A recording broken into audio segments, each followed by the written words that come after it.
Hello विद्यार्थी मित्रों, હું અભિષેક પરમાર તમારું નિયમિત 5 પર સ્વાગત કરું છું। આજના વિડિયોમાં પ્રકરણ નંબર 3 દ્વિચલ સુરેખ સમીકરણ યુગ્મમાં સ્વાધ્યાય 3.2 પ્રશ્ન નંબર 3 નો ત્રીજો અને ચોથો દાખલો આજે કવર કરવાના છીએ। તો ચલો સ્ટાર્ટ કરીએ। એકવાર યાદી આપી દઉં કે આપણે આદેશની રીતનો અત્યારે ઉપયોગ કરી રહ્યા છીએ અને જો તમે આગલા વિડિયો ન જોયા હોય ડિસ્ક્રિપ્શનમાં લિંક છે, જોઈ લેજો। અધરવાઇઝ ચેનલ પર પણ જઈને જોઈ શકો છો। જો નવા જોડાયેલા હોય તો નીચે આપેલું બટન ભૂલાઈ નહીં। ચલો સ્ટાર્ટ કરી। ક્રિકેટ ટીમના કોચે અહીંયા પહોંચે લખાઈ ગયું છે કોચ, બરોબર છે, આપણા કોચ છે તે અહીંયા થોડીક ભૂલ છે। 7 બેટ અને 6 દડા રૂપિયા 3800 માં ખરીદ્યા। પછીથી તેણે તે જ કિંમતવાળા 3 બેટ અને 5 દડા રૂપિયા 1750 માં ખરીદ્યા। તો એક બેટની કિંમત અને એક દડાની કિંમત શોધો, બરોબર। તો જો તમે આખો પ્રશ્ન વાંચ્યો તમને એટલી ખબર પડશે કે બેટ અને દડાની વાત થાય છે અને બેટ લીધા છે દડા લીધા છે। તો ધારી લઈએ આપણે કે ધારો કે એક બેટની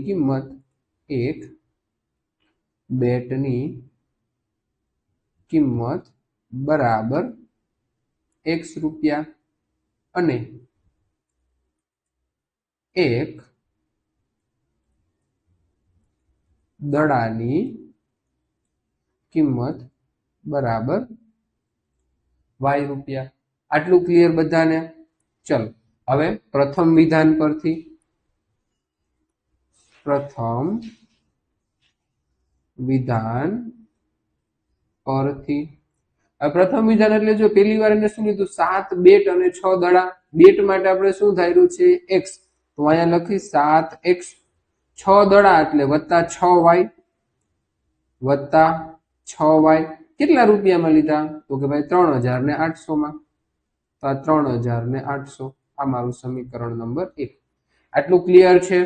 જો 7 બેટ અને 6 દડા, 7 બેટ માટે આપણે x ધાર્યું છે તો 7x + 6y બરાબર 3800, બરોબર। હવે બીજું વિધાનમાં શું કહે છે લખી દઉં દ્વિતીય વિધાન પરથી।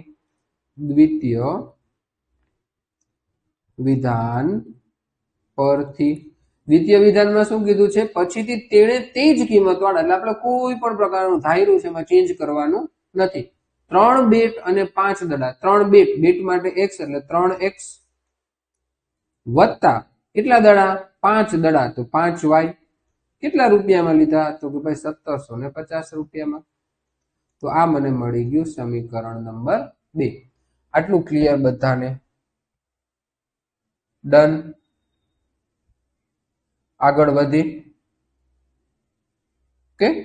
ચલો હવે સમીકરણ 1 માંથી કે સમીકરણ 2 માંથી આપણે આદેશ લેશી, બરોબર। હવે તમને એક્ઝામમાં જે સમીકરણ ઈઝી લાગે એમાંથી તમારે આદેશ લેવાનો છે, બરોબર છે। અત્યારે હું સમીકરણ 2 માંથી આદેશ લઉં છું કેમ કે સમીકરણ 2 નાનું છે। ચલો 3x + 5y બરાબર 1750। ચલો આગળ। હવે 3x બરાબર શું થશે 1750 ઓછા 5y, આટલું ડન છે। હવે જો મારે x ની કિંમત જોતી હોય તો આ 3 છેદમાં વયા જાય, 3 ક્યાં વયા જાય છેદમાં। તો ચલો મને કઈક x ની કિંમત મળી ગઈ, આને નામ આપી દઉં સમીકરણ 3। આટલું ક્લિયર? હવે આની કિંમત મારે કેમાં મૂકવાની? કા સમીકરણ 1 માં કે 2 માં? કેમાં મૂકવાની? સમીકરણ 1 માં। યાદ રાખજો, હજી એકવાર કહું છું, આપણે કેમાંથી આદેશ લીધો તો સમીકરણ 2 માંથી। તો કિંમત કેમાં મૂકવાની? સમીકરણ 1 માં, બરોબર છે। ચલો તો હવે સમીકરણ 1 માં કિંમત મૂકશી। સમીકરણ 1 શું છે તો કે 7x + 6y બરાબર 3800। તો ચલો અહીંયા લખી દઉં એકવાર કે સમીકરણ 1 માં કિંમત મૂકતા, સમીકરણ 1 માં કિંમત મૂકતા તો આપણા પાસે સમીકરણ 1 શું છે એકવાર જોઈ જુઓ ને। સમીકરણ 1 7x + 6y બરાબર 3800। તો ચલો અહીંયા લખું છું 7x + 6y બરાબર 3800। 107x x ની કિંમત આપણે મળી 1750 ઓછા 5y ના છેદમાં 3 1750 ઓછા 5y છેદમાં 3 1750 ઓછા 5y છેદમાં 3 વત્તા 6y બરાબર 3800 આટલું ક્લિયર છે પેલા કિંમત જ મૂકી છે હવે કાંઈ ન કરો ખાલી ગુણાકાર કરતા જાઓ ખાલી ગુણાકાર કરતા જાઓ 7 આપણા બે હારે ગુણાશે 1750 હારે ગુણાશે અને 5 હારે ગુણાશે આટલું ક્લિયર છે ચલો 1750 ગુણ્યા 7 કરવાના છે 1750 ગુણ્યા શું કરવાના છે 7 કરવાના છે ચલો સ્ટાર્ટ કરી ચલો 7 પેલા 0 વારે ગુણાકાર કરશે ચલો મારી સાથે કરતા જાઓ ડાયરેક્ટ હવે આપણે 10 માં આવી ગયા હવે સાઈડમાં ગુણાકાર કરવાની જરૂર ના પડે ચલો અહીં હું કરાવું છું મારી સાથે કરતા જાઓ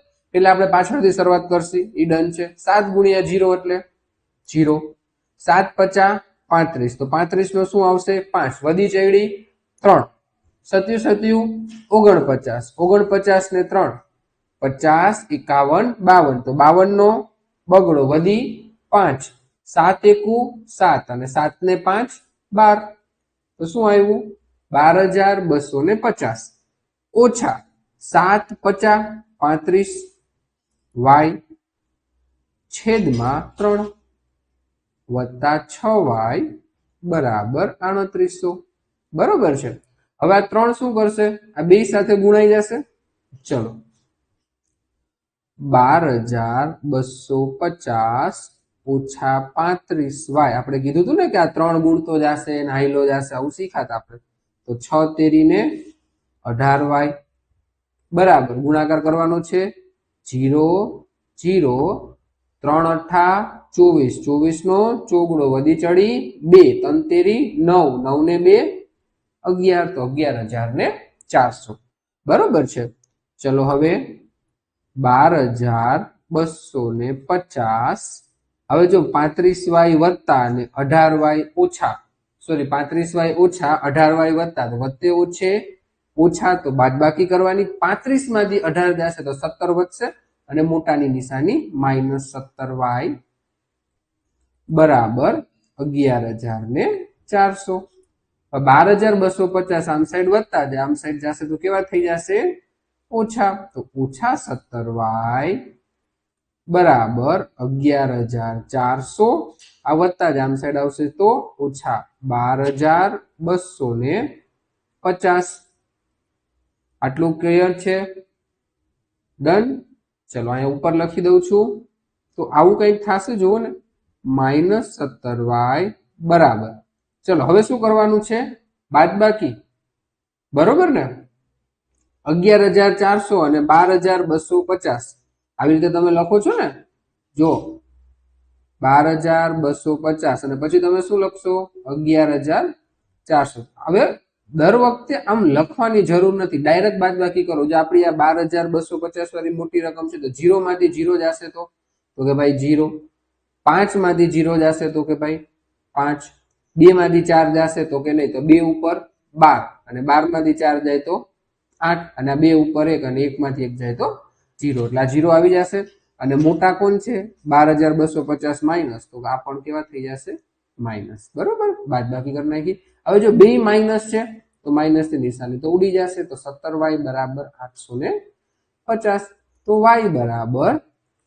850 ભાગ્યા 17 હવે તમને 17 નો પાડો તો આવડે છે 17 50 85 અને 1 0 તો y ની કિંમત શું મળી ગઈ 50 હવે આ y ની કિંમત તમને ઈચ્છા પડે તો સમીકરણ 1 2 અથવા 3 માં મૂકી શકો છો પણ આપણે કેમાં મૂકશું દર વખતે સમીકરણ 3 માં અહીં લખી દઉં સમીકરણ 3 માં મૂકતા સમીકરણ 3 શું હતું તો આવું હતું 1750 ઓછા 5y છેદમાં 3 બરોબર તો x બરાબર 1750 ઓછા 5 y ની કિંમત શું આવી 50 છેદમાં 3 બરોબર અહીં ઉપર લખું છું ચલો x બરાબર 1750 ઓછા પચું પચું 25 અને 1 0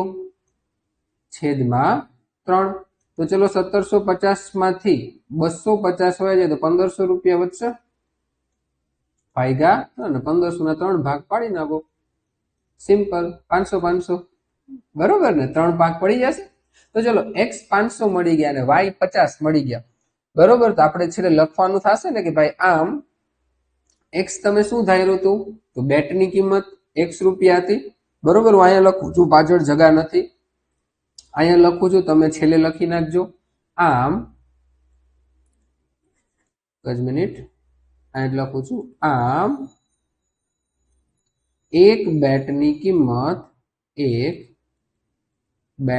કિંમત બરાબર x બરાબર 500 રૂપિયા અને એક બોલની કિંમત બરાબર y બરાબર 50 રૂપિયા થશે. ક્લિયર છે દાખલો બધાને? ડન. ઇમ્પોર્ટન્ટ દાખલો છે, ધ્યાનથી કરજો. રાઈટ. ચલો, અને હજી નો દબાવ્યું હોય ભૂલાય નહીં, દબાવી દેજો. રાઈટ. ચલો, દાખલા નંબર 4. એક શહેરમાં ટેક્સીનું ભાડું નિશ્ચિત ભાડા અને અંતરના પ્રમાણમાં સંયુક્ત રીતે લેવાય છે. પેલા આપણે પ્રશ્ન વાંચી લે, પછી હું તમને એક્સપ્લેન કરું છું. રાઈટ. 10 કિલોમીટરના અંતર માટે રૂપિયા 105 અને 15 કિલોમીટરની મુસાફરી માટે રૂપિયા 155 ની ચૂકવણી કરવી પડે છે. તો નિશ્ચિત ભાડું કેટલું અને પ્રતિ કિલોમીટર કેટલા દરે કિંમત ચૂકવવી પડે? અને જો મુસાફર 25 કિલોમીટરની મુસાફરી કરે તો એને કેટલું ભાડું ચૂકવવું પડશે? હવે જો વિદ્યાર્થી મિત્રો એને શું કીધું છે કે ભાઈ કોઈક શહેરમાં ટેક્સીનું ભાડું નિશ્ચિત ભાડા અને અંતરના પ્રમાણમાં સંયુક્ત રીતે લેવાય છે. નિશ્ચિત ભાડું એટલે શું એ તમને વાત કરી દો, અંતર પ્રમાણે ભાડું શું એટલે વાત કરી દો. આપણે વાર્તા સ્વરૂપે જોઈ લે કે માની લ્યો કે તમે કોઈ રિક્ષામાં બેઠા. બરોબર. જ્યારે રિક્ષામાં બેઠો છો તો રિક્ષાવાળો શું કે ભાઈ તમે રિક્ષામાં બેઠા એટલે તમારે પૈસા દેવા પડશે, નિશ્ચિત ભાડું. એનો મતલબ કે નિશ્ચિત ભાડું 10 રૂપિયા હોઈ શકે, 20 રૂપિયા હોઈ શકે, 50 રૂપિયા હોઈ શકે. એનો મતલબ કે તમે બેઠા એટલે 50 રૂપિયા ધારો કે નિશ્ચિત ભાડું હોય તો એ તમારે દેવાનું જ. પછી તમે 1 કિલોમીટર હાલો કે 100 કિલોમીટર, નિશ્ચિત ભાડું ફિક્સ 50 રૂપિયા દેવાનું. પછી અંતરના પ્રમાણમાં સંયુક્ત રીતે, બરોબર, અંતરના પ્રમાણમાં પછી એને કીધું કે ભાઈ 50 રૂપિયા તો ફિક્સ ભાડું છે ને, પછી કિલોમીટર દીઠ તમારે દેવાનું. માનો કે કિલોમીટરના 10 રૂપિયા હાલતા હોય અને તમે 5 કિલોમીટર હાલ્યા તો 50 રૂપિયા 5 કિલોમીટરના 50 રૂપિયા નિશ્ચિત ભાડું, તો 100 રૂપિયા તમારે દેવાના. આવી રીતે. ક્લિયર છે? નિશ્ચિત ભાડું એટલે શું કે ભાઈ તમે ટેક્સીમાં કે રિક્ષામાં બેઠા એટલે ફિક્સ જે ચાર્જ છે તમારે આપવાનો જ છે, અને પછી કિલોમીટર દીઠ તમારે એક્સ્ટ્રા આપવાનું છે. આટલું ક્લિયર છે? ચલો, હવે શું ધારવાનું છે એના વિશે વાત કરી. જો આપણે બે વસ્તુ શોધવાની છે, એક તો નિશ્ચિત ભાડું શોધવાનું છે અને કિલોમીટર દીઠ ભાડું શોધવાનું છે. બરોબર. તો આપણે એ જ ધારશે. ચલો, ધારો કે નિશ્ચિત ભાડું બરાબર x રૂપિયા. બરોબર. નિશ્ચિત ભાડું x છે અને બીજું હવે ધારી લે કિલોમીટર દીઠ ભાડું. બરોબર. અને કિલોમીટર દીઠ ભાડું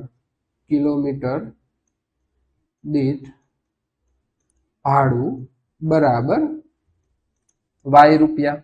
બરોબર છે. ચલો, પ્રથમ વિધાન પરથી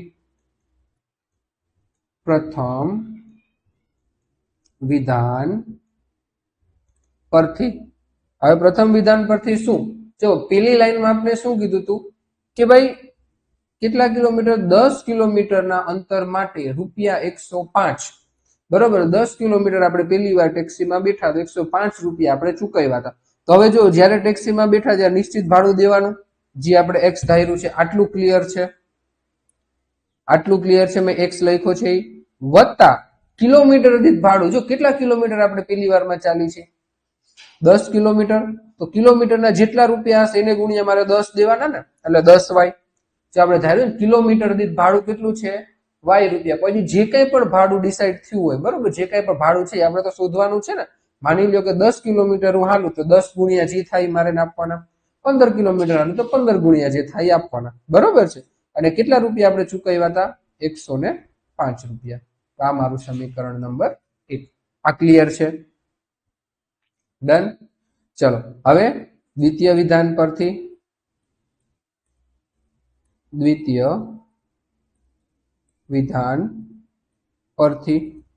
બીજી વારમાં કેટલું 15 કિલોમીટરની મુસાફરી માટે ₹155 ચૂકવવા પડે છે.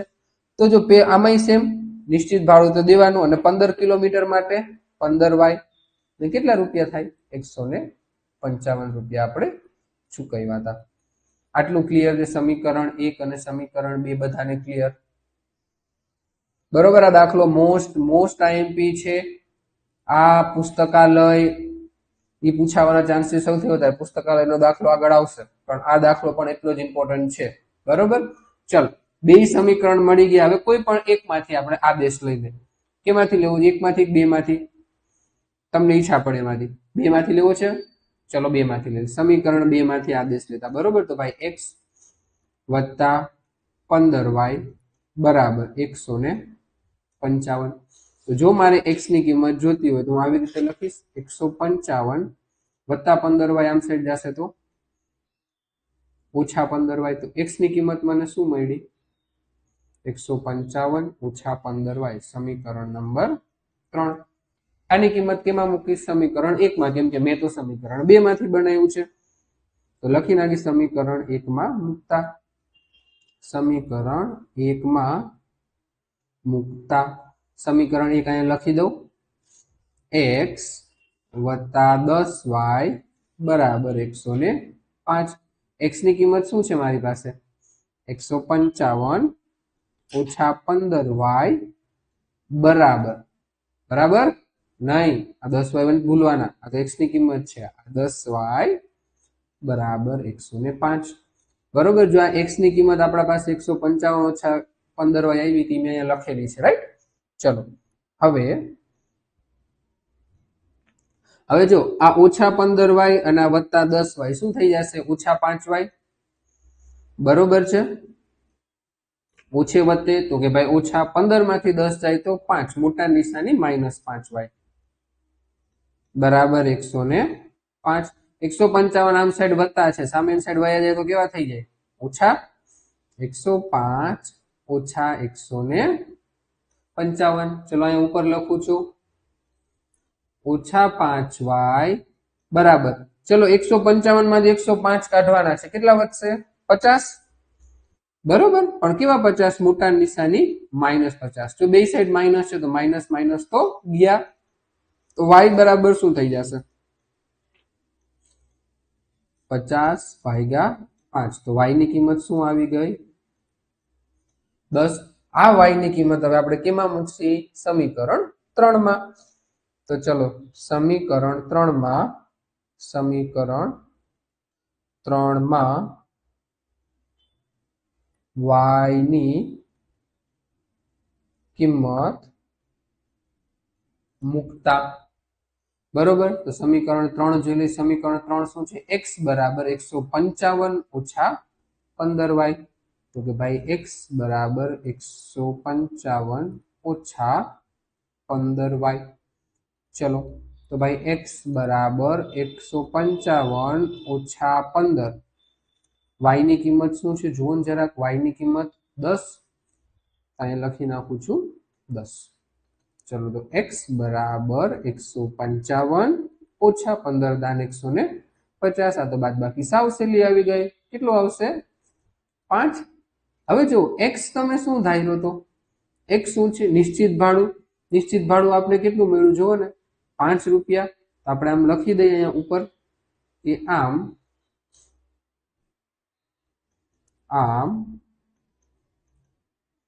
ટેક્સીનું નિશ્ચિત ભાડું બરાબર x બરાબર 5 રૂપિયા અને y આપણે શું મળ્યો? 10. આમ ટેક્સી નિશ્ચિત ભાડું x અને ટેક્સીનું કિમી દીઠ ભાડું એટલે કિલોમીટર દીઠ ભાડું બરાબર y બરાબર 10 રૂપિયા. આટલું ક્લિયર છે? જો આપણે એવું કીધું હતું ને કે ભાઈ રિક્ષામાં કે ટેક્સીમાં બેઠા એટલા રૂપિયા તો દેવાના છે. તો જો અહીંયા 5 રૂપિયા આવ્યા, એનો મતલબ કે તમે ટેક્સીમાં બેઠા એટલે 5 રૂપિયા તો ફિક્સ તમારે દેવાના જ. પછી બેસીને પાછા ઉતરી જાવ તો 5 દેવાના. અને જો તમે જેટલા કિલોમીટર ચાલો છો એને ગુણ્યા 10 રૂપિયા દેવાના. પ્રશ્ન પૂરો? ના, હજી જો એક બાકી છે, જેને લાસ્ટમાં કીધું છે કે જો મુસાફર 25 કિલોમીટરની મુસાફરી કરે તો કેટલું ભાડું ચૂકવવું પડે. તો આપણે લખી દઈએ 25 કિલોમીટર મુસાફરી માટે 25 કિમી મુસાફરી માટે ચૂકવવું પડતું ભાડું બરાબર. ચલો આનું સમીકરણ એકવાર પ્લીઝ બધાને રિક્વેસ્ટ છે કે આનું સમીકરણ એકવાર વિડીયો પોઝ કરીને બનાવશે. બધા વિડીયો પોઝ કરીને બનાવો. ચલો ઓકે, બનાવી લીધું બરોબર. તો આવું થશે ને ફિક્સ ભાડું અને કેટલા કિલોમીટર આલે છે 25 કિલોમીટર તો 25y બરોબર છે. ચલો કિંમત મૂકી દો. x શું છે 5, y ની કિંમત શું છે તો કે ભાઈ 10. તો 5 વત્તા 25 દાન 250. તો કુલ કેટલા રૂપિયા ચૂકવવા પડશે મુસાફરને 255 રૂપિયા. ક્લિયર છે આ દાખલો ટેક્સી વાળો અને આ બેટ બોલ વાળો બરોબર છે. એક્ઝામમાં માર્ક્સ કપાવવા જોઈએ નહીં. જો દાખલામાં મજા આવી અને કન્ટેન્ટ સમજવામાં મજા આવી હોય તો હજી તમે શેર નથી કર્યો અને દબાવ્યું નથી મને ખબર છે, દબાવી દો. ચલો ફટાફટ. અને વિદ્યાર્થી મિત્રો જો તમે અમારા સાથે જોડાઈને ગણિત હજી વધારે શીખવા માંગતા હોય તો ડિસ્ક્રિપ્શનમાં એક લિંક આપેલી છે આપણા એપ્લિકેશનની, અને અધરવાઇઝ તમે પ્લે સ્ટોર ઉપર જઈને પણ ન્યુમીફાઈ સર્ચ કરીને એપ્લિકેશન ડાઉનલોડ કરી શકો છો. અહીંયા તમને લોગો વિઝિબલ છે. એકવાર તમે એપ્લિકેશન ઇન્સ્ટોલ કરશો ત્યારબાદ તમને આ પ્રકારનું કોઈક ઇન્ટરફેસ જોવા મળશે. એપ્લિકેશનમાં લોગિન થવા માટે તમે કોઈ પણ બે મેથડનો યુઝ કરી શકો છો. એક છે તમારે વોટ્સઅપ વાળી અને બીજી છે યુઝ અનધર મેથડ કે જેમાં તમારે ફોન નંબર એન્ટર કરવાનો રહેશે. હવે વોટ્સઅપ વાળી મેથડમાં શું છે કે જ્યારે તમે વોટ્સઅપ ઉપર ક્લિક કરશો તો એક લિંક આવશે જેને તમે પાછી ક્લિક કરશો એટલે પછી તમે એપ્લિકેશનમાં લોગિન થઈ જશો. ત્યારબાદ જો તમારે વોટ્સઅપ વાળી મેથડથી લોગિન નથી થવું તો યુઝ અનધર મેથડ ઉપર ક્લિક કરીને તમારે અહીંયા તમારા મોબાઈલ નંબર એન્ટર કરવાના છે. ત્યારબાદ તમને ઓટીપી આવશે. ઓટીપી એન્ટર કરીને તમારું નામ ડિટેલ્સ ફિલ કરીને તમે એપ્લિકેશનમાં એન્ટર થઈ જશો. હાલ ગુજરાત બોર્ડ માટે આર્યભટ્ટ બેચ ચાલુ છે જેનો પ્રાઇસ છે 1499. જ્યારે એપ્લિકેશન ઓપન થઈ જશે ત્યારે તમને આ 3 બેચ જોવા મળશે બરોબર. ગુજરાત બોર્ડ અને ગુજરાતી મીડિયમ માટે ધોરણ 10 માટે આર્યભટ્ટ બેચ છે. ત્યારબાદ જો તમે સીબીએસઈ વિદ્યાર્થી મિત્રો હોય અથવા કોઈ સીબીએસઈ માં તમારા ફ્રેન્ડ સર્કલમાં હોય તો તમે સજેસ્ટ કરી શકો કે તેના માટે ચાણક્ય બેચ છે. અને ગુજરાત બોર્ડમાં જો કોઈ ઇંગ્લિશ મીડિયમના વિદ્યાર્થીઓ છે તેના માટે વિદ્યાસેતુ બેચ છે. આ ત્રણ બેચ તમને એપ્લિકેશન પર અવેલેબલ છે. જો તમારે જોઈન થવું હોય તો તમે ગેટ ધીસ કોર્સ અને બાયના ઉપર ક્લિક કરીને કોર્સને જોઈન કરી શકો છો. તમને એપ્લિકેશનમાં ક્યાં ક્યાં ફાયદા મળશે તો કે જ્યારે તમે એપ્લિકેશન પરચેસ કરો છો અને બહુ નોમિનલ પ્રાઇસ છે 1499 રૂપિયા, જે તમને આખા વર્ષનું છે ના કે મહિનાનું બરોબર. જ્યાં લગી તમારી બોર્ડની એક્ઝામ ખતમ નહીં થાય ત્યાં લગી આ કોર્સ કન્ટિન્યુ ચાલુ રહેશે બરોબર છે. એપ્લિકેશનમાં તમને બધા લેક્ચર લાઈવ મળશે અને રેકોર્ડેડ વિડીયો તમે ઇન્ફાઇનાઇટ ટાઈમ જોઈ શકો છો. તમને ઈચ્છા પડે એટલી વાર, જ્યાં લગી તમારું મન ન ભરાય ત્યાં લગી. દરેક ચેપ્ટરના અંતે તમને પીડીએફ મળશે, નોટ્સ મળશે, વર્કશીટ મળશે અને જ્યારે સંપૂર્ણ સિલેબસ ખતમ થવા આવશે ત્યારે તમને અહીંયાથી પ્રેક્ટિસ પેપર પણ પ્રોવાઈડ કરવામાં આવશે. આ બધી વસ્તુ તમને માત્ર ને માત્ર 1499 રૂપિયાની નોમિનલ પ્રાઇસમાં મળી જશે. જો તમારે ગણિતથી વધારે શીખવું હોય તો તમે અમારા એપ્લિકેશનમાં જોડાઈ શકો છો. અને હવે મળી છીએ નેક્સ્ટ વિડીયોમાં. Till then bye bye.